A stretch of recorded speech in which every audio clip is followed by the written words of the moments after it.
Saludo a Jorge David Aljobín, es consultor y analista político. Jorge, muy buenos días. Muy buenos días, estimada Karina, un gusto saludarte. Gracias, nos saludábamos ahí como experto analista y el día de las elecciones que nos estuvo pues dando muy puntualmente información y análisis en relación a estas elecciones el pasado 2 de junio. Y ahora pues de una manera yo decía sencilla para nuestro auditorio y para todos poder comprender el panorama, pues qué es el plan C, en qué consiste y hablar de estas prioridades o estas reformas que son pues 5, las que acuerdan principalmente Sheinbaum y Andrés Manuel López Obrador. Por favor, Jorge. Mira, básicamente para la gente en sus casas, el plan C constituye las reformas estructurales para el presidente López Obrador y para la futura presidenta Claudia Sheinbaum Pardo. Básicamente se refiere a reformas en puntos estructurales como son el Poder Judicial, Ajá. el tema del Instituto Nacional Electoral, que podemos englobar como la reforma electoral.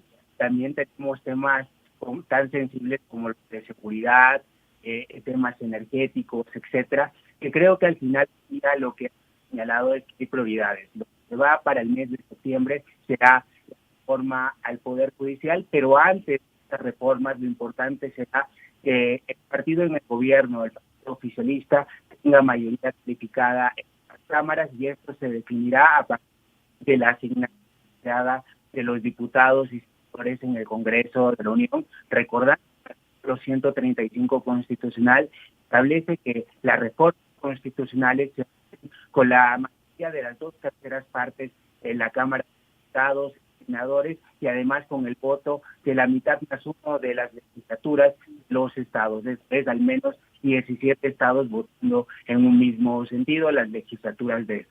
Por lo tanto, será muy importante ir revisando esto. También habrá que decir un dato, que esta asignación se hará por del INE el día 23 de agosto y posteriormente se abrirá periodo de justamente impugnaciones que tendrán que estar resueltas por el tribunal hasta el último día del mes de agosto para que se instale la Cámara el próximo 1 de septiembre y por lo tanto habrá que decir que tanto las especulaciones, tanto las proyecciones que se están haciendo de la Cámara de Diputados y de Senadores, pues simplemente son eso, son resultados preliminares, son proyecciones, se está especulando y por lo tanto hay que tomarlo con una madurez y una responsabilidad política, sobre todo por lo que comentabas, Karina, de los mercados que van en picada libre y también habrá que señalar lo que se tendrá que resolver este engrudo que es la sobrerepresentación, sobre todo porque se habla de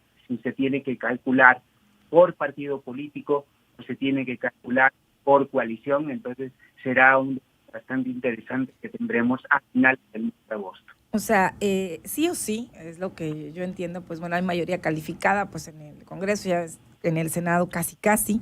Sí o sí, pues ha sido insistente el presidente sobre estas reformas, las acuerda ya con Sheinbaum en los primeros días ya como presidenta virtual electa. O sea, sí o sí van, lo que entiendo es que van a socializar. Ya desde ayer, lo decía también ahí Claudia Sheinbaum, empezarán a socializar, a analizar en teoría, pero de que van a pasar, pues si hay mayoría, pues es casi un hecho, ¿no, Aljobín? En efecto, las reformas de que van a pasar, pero lo que tenemos dudas es las formas y las velocidades en estas reformas. Sí. Esto es, si pasará la que se termina del mes de septiembre o se le dará la oportunidad a la presidenta electa Claudia Sheinbaum para que pueda llevar a cabo el ejercicio de aprobación de reformas estructurales junto con la Cámara de Diputados y la Cámara de Senadores. Entonces, habría que preguntarnos cuál es el alcance justamente de estos diálogos, porque también se habla mucho de un parlamento abierto, ¿con quién? ¿Hacia qué público se va a ir? ¿A quién va a invitar a esos foros? Y sobre todo, pues despejar esta estela de dudas simplemente en muchas ocasiones, y no solamente parte de Morena, sino de todos los partidos políticos en nuestro país, que los parlamentos abiertos en general se utilizan simplemente para ya una decisión tomada donde no se le mueve ningún punto ni una coma a las reformas que se presentan. O sea, Por lo pasan. tanto, un diálogo abierto y deliberativo dentro de las cámaras. Sí, ahondemos un poco más de la reforma al Poder Judicial, por favor, Aljovín. Sí, justamente la reforma del Poder Judicial, para que también la gente lo pueda entender y dimensionar, es básicamente la elección popular, esto con el voto mayoritario Sí, para jueces. Aljovín, discúlpame que te interrumpa. Yo pensé que eran mis audífonos, pero creo que te escuchas un poco cortado. No sé si nos podemos mover un poquito para poder apreciar mejor. Estaba preguntando acá, pero la audiencia sí me está reportando. A ver si nos podemos nada más mover para tener un poco más de claridad en el audio, como que se corta un poco de pronto ahí su voz. No sé si Por es supuesto. la señal en donde estamos o no sé. No sé Ahí se ahora me escucha escuchan mejor. de manera Sí, correcta. ahí sí, ahí.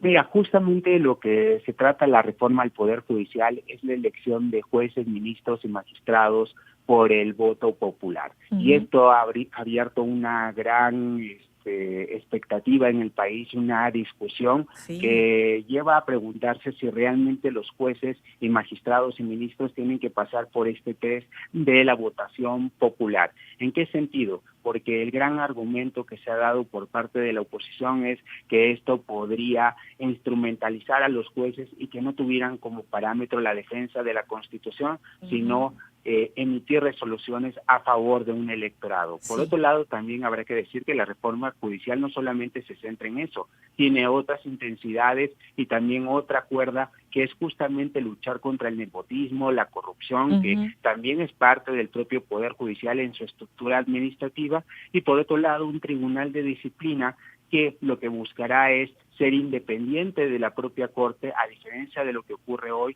donde tenemos la Suprema Corte de Justicia en su presidencia, también presidiendo el Consejo de la Judicatura, donde tenemos un Consejo de la Judicatura que pudiera parecer que es un elefante blanco que finalmente no sanciona a nadie dentro del Poder Judicial. Sí, y Entonces, se me creo viene a la que mente, también perdón, llegamos en la antesala de una reforma al Poder Judicial, sí. donde la relación está rota, hay un cortocircuito, sobre todo recordando cuando los problemas que se han tenido dentro de la campaña electoral, cuando se acusa a la ministra Norma Lucía Piña Uh-huh. de haber filtrado una denuncia en contra del ministro en retiro Arturo Saldívar. Por lo Sí. tanto, me parece que pedir un diálogo honesto, abierto, como lo ha hecho el Poder Judicial en estas condiciones va a ser bastante complicado, y más bien habrá una confirmación de esta radicalización por parte del presidente de la República y de su base en Morena. O sea, como lo dijo en su momento, pues vamos con el plan C entonces, ¿no? En su momento lo Efectivamente, advirtió. Sí. ¿Te escuchamos, Aljovín? sí, te escucho, perdóname. Decía como en su momento nos hacía referencia, pues vamos con si no es un plan A, un plan B, vamos con un plan C, pues. Y yo quería nada más ahí comentar que digo, ahora con esta dinámica de las elecciones, pues me pongo a pensar, si así a veces no conocemos ni al diputado ni al alcalde por el que van a... Imagínate por cuántos ministros, porque se votaría por... el voto sería popular en urnas y sería pues para magistrados, para jueces, para integrantes del Consejo de la Judicatura Federal, etcétera. O sea, nosotros votaríamos, pues, ¿no? Efectivamente van a ser más de 1,600 cargos. Uh-huh. Habrá que señalar que también será en el próximo año, en el mes de junio. También habrá que preguntarse por la organización, en dado caso de que se aprobara esta reforma de jueces y magistrados, cuánto le costará al país, si Exacto. podrán hacer campañas electorales, etcétera. Entonces creo que no solamente se trata de simplemente cambiar el modelo por cambiarlo, sino que también trae unas implicaciones no solamente en cuanto a la parte teórica y Uh-huh. abstracta, sino también pues cómo se va a llevar a la práctica, y creo que son temas que no van a poder pasar con la velocidad y con la prontitud que quisiera el presidente de la República en el mes de septiembre, Sí. pero también es entendible que el mandato ciudadano ha dictado que un 60% de la población quiere sus cambios, que los quiere ahora Uh-huh. y que no quiere medias tintas, justamente porque, como se ha comentado en los últimos días, veremos si la doctora Sheinbaum será el Mújica o será el Ávila Camacho en esta sucesión a la que hacía referencia el presidente López Obrador cuando tuvo la disyuntiva el general Lázaro Cárdenas al momento de elegir su sucesor. Me parece que en estos momentos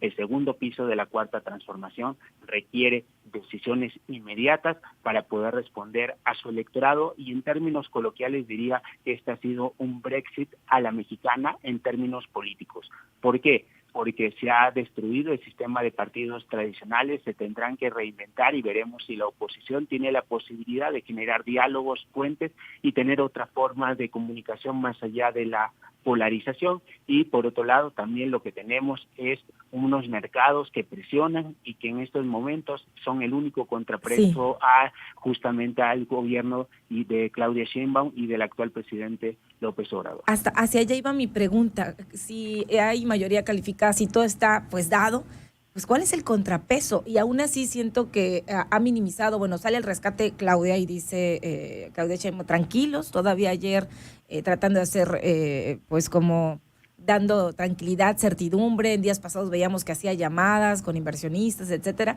Pero entonces actualmente el único contrapeso es el mercado para la toma de decisiones en nuestro país. Lamentablemente parece que será así, justamente porque el Poder Judicial ya no será un contrapeso para el gobierno, justamente porque en dado caso que la Suprema Corte quisiera detener este tipo de reformas, inmediatamente vendría una reforma legislativa cambiando a los actuales ministros de la Corte, lo cual ya ha sucedido en 1994 con Ernesto Zedilla, un gobierno del PRI, y por lo tanto pues lo que tenemos es un mercado que estará presionando al propio gobierno, pero también habrá que decirle a la gente que esto no es un contrapeso suficiente porque los mercados solo les importa su beneficio, temas económicos donde afecte realmente sus bolsillos y no se preocupa por temas de derechos humanos o lo que vives en el día a día. Por lo tanto, habrá que ser muy cuidadosos y ver cómo se construye este diálogo, esta deliberación, porque me parece que muy en el contexto mexicano se habla de que la forma es fondo, de que los tiempos son los tiempos, de que finalmente habrá un diálogo abierto y honesto, pero finalmente lo que nos ha demostrado la realidad, con independencia del partido político de que se trate, es que simplemente se trata de una ratificación de lo que ya piensa cada uno de los gobiernos entrantes o salientes, y que finalmente pues es una decisión ya tomada donde no se moverá ningún punto y ni una coma. No, ya no. Y ya por último, nada más brevemente, ayer veíamos que María Rosa analiza convertirse en partido político y está listando encuentro tras derrota electoral del Frente, y ya veíamos también la desaparición o ya casi la muerte del PRD. ¿Qué podría representar este movimiento, pues, entre comillas, ciudadano, pues? Mira, creo que habrá que seguirlo con atención, sobre todo ante el colapso de los partidos políticos tradicionales. Una opción y una alternativa por parte de lo que se denomina como la Marea Rosa, ya conformada formalmente como un partido político, podría generar el mismo fenómeno como en su momento Morena desarmó a la izquierda mexicana y en especial al propio PRD. Esto podría ser un golpe mortífero también para los partidos tradicionales, en especial para el PAN, porque justamente este movimiento de la Marea Rosa se podría convertir en el partido Morena, pero de derecha, y entonces creo que aquí habrá que estar muy atentos, sobre todo para ver cómo se reconfigura la oposición, si hay posibilidad de diálogo y en qué sentido se va a renovar, se va a lavar la cara, y sobre todo lo que sí creo que en este proceso tendremos que tener menos Mario Fabio Beltrones y más caras nuevas y nuevos perfiles por parte de la oposición. De lo contrario, los resultados se seguirán ratificando, donde habrá mayoría calificada no solamente en esta legislatura, sino en muchas más en las que vengan. Del movimiento de la Cuarta Transformación. Sí, interesante esto último que nos comenta sobre la Marea Rosa y lo que podría ser el golpe mortífero para ya los partidos tradicionales y sobre todo también para el propio partido actual de mayoría, que es Morena. Sería interesante ver y qué deciden pues estos, pues si se convierte este movimiento en un partido político o no.